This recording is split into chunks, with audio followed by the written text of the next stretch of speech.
কোনো কোনো প্রাণী মানুষ অত্যন্ত চঞ্চল হয়, একদম জলের মতো।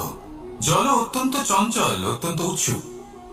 জল সবসময় উৎসুক হয়ে থাকে আকাশের কাছে যাওয়ার জন্য।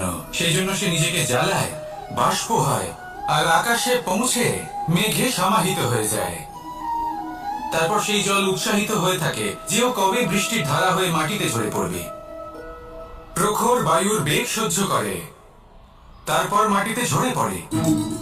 এটা জল কিভাবে করতে পারে? তার উত্তর হলো এটাই যে জল যাত্রার উদ্দেশ্য আর মাহাত্ম্য বুঝতে পারে। আর সত্যি বলতে এই যাত্রা কিন্তু অত্যন্ত গুরুত্বপূর্ণ। দুর্ভাগ্যজনক বিষয় হলো এটাই যে মানুষ তার নিজেরও একটা যাত্রা থাকে, কিন্তু সে তার মাহাত্ম্য, তার উদ্দেশ্য বুঝতেই পারে না। সে শুধু ব্যস্ত হয়ে থাকে লক্ষ্য প্রাপ্তির দিকে। কিন্তু জীবনের যে আসল সুখ রয়েছে তা এই যাত্রার মধ্যেই লুকিয়ে রয়েছে। সেই জন্য এই যাত্রা যাপন করতে শিখে নিন, এর আনন্দ উপভোগ করতে শিখে নিন। কারণ যে ব্যক্তি এই যাত্রায় আনন্দ নিতে শিখে যান, আনন্দ উপভোগ করতে শিখে যান, সে নিজের লক্ষ্যে নিশ্চিত রূপে পৌঁছে যান। তাই নিজের এই যাত্রার প্রত্যেক মুহূর্ত উপভোগ করতে থাকুন আর এই আনন্দ সহকারে বলুন, রাধা রাধা। বৃষ্টির ফোঁটা কত ছোট, কিন্তু সাগর কত বড়। হিমখণ্ড কত ছোট, হিমালয় কত বড়। কত পার্থক্য আছে দেখুন। দশরথ পুত্র রাম আর শ্রীরাম। দেখুন, একটা ফোঁটা একসাথে মিলিত হয়ে তখন এই বিশাল সাগর তৈরি হয়। সকল হিমখণ্ড যখন একসাথে মিলিত হয় তখন এই বিশাল মহান হিমালয় গঠিত হয়। সেইভাবেই একটা ছোট্ট বনবাস দিয়ে শুরু হয়েছিল একটা যাত্রা, রাম থেকে শ্রীরাম হবার পথে, মর্যাদা পুরুষোত্তম হবার জন্য। কিন্তু এর থেকে আপনি কি শিখলেন? বিন্দু আসলে মহান নয়, মহান হলো সাগর। হিমখণ্ড মহান নয়, মহান হলো হিমালয়।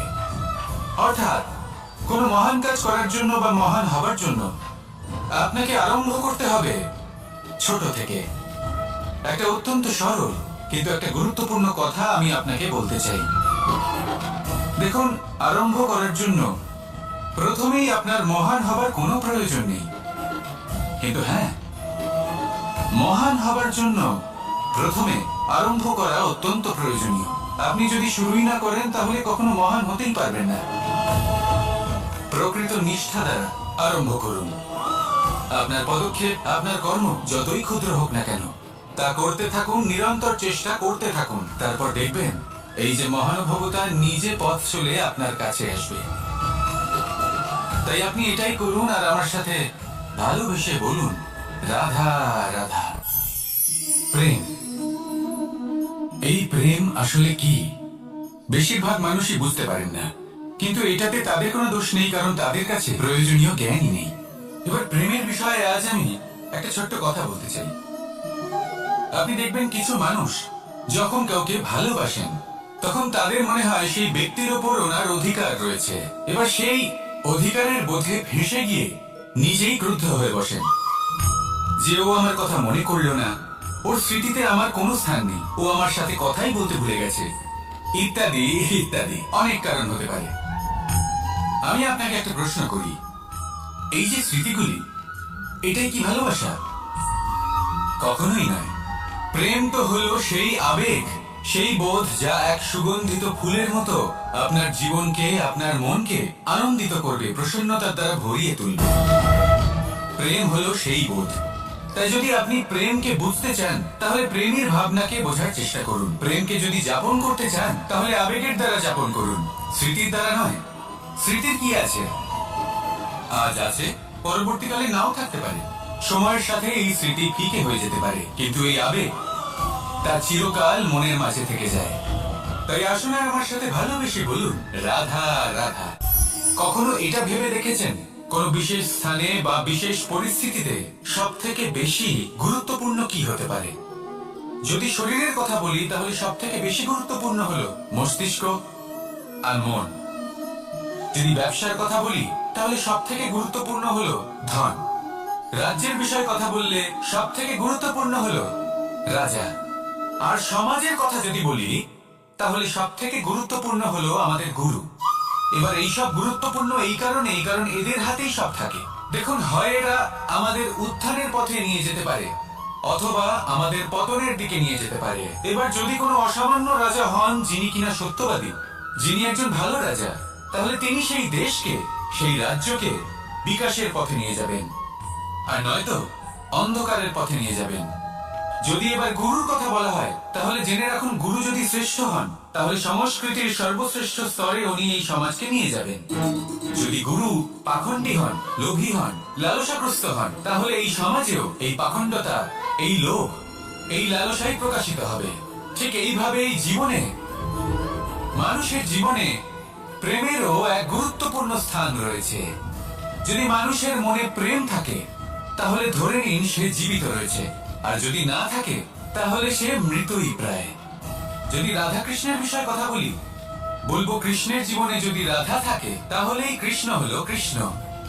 আর যদি রাধা না থাকে, তাহলে কৃষ্ণ হলো যে কোনো পশুরই সমান। আসলে পশু থেকে মানুষ হওয়ার এই যে যাত্রা, এর আধার হলো প্রেম। এই প্রেমকে মনে জাগ্রত করে রাখুন, আর আমার সাথে ভালোবেসে বলুন, রাধা রাধা।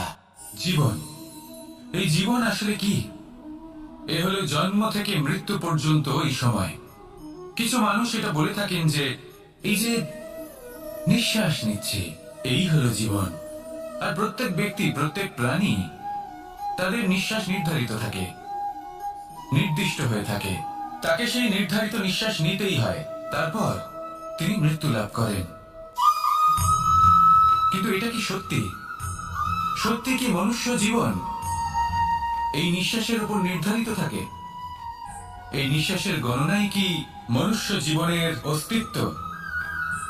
কখনোই নয়। মনুষ্য জীবন শুধু কিছু নিঃশ্বাস নয় যা একদিন থেমে যাবে। মনুষ্য জীবন হলো সেই নিঃশ্বাসের মধ্যেকার সেই সময়, যা দেখে অন্য কারোর নিঃশ্বাস স্তব্ধ হয়ে যেতে পারে। সেই মুহূর্ত যেখানে মানুষ আপনার মধ্যে সেই প্রেম দেখতে পারে, আপনার সাহস দেখতে পারে, আপনার শক্তি দেখতে পারে, আপনার চেষ্টা দেখতে পারে, আপনার পরিশ্রম দেখতে পারে, অন্যায় আর দুর্নীতির বিরুদ্ধে আপনার যুদ্ধ দেখতে পারে। জীবনে গুরুত্বপূর্ণ সেই মুহূর্ত, সেই সময় যেটা আপনি বেঁচে আছেন। সেই সময় আপনি এই সংসারের অন্য ব্যক্তিদের জীবন বাঁচার একটা দিশা দেখাতে পারেন, একটা প্রেরণা যোগাতে পারেন, শক্তি দিতে পারেন, আশা দিতে পারেন। তাই জীবনে এটাই করুন, এমন একটা জীবন যাপন করুন যা অন্যের জন্য আদর্শ হয়ে থাকে। এটাই করুন, আর আমার সাথে ভালোবেসে বলুন, রাধা রাধা। আমরা সবাই নিজেকে স্বচ্ছ রাখতে চাই, শুদ্ধ রাখতে চাই, পবিত্র রাখতে চাই। আর দেখতে গেলে এটা হলো আমাদের কর্তব্য বটে। এবার এটার জন্য আমরা কি না করি। যখনই আমরা সকালে উঠি, তখন উঠেই আমরা দাঁত মাজি।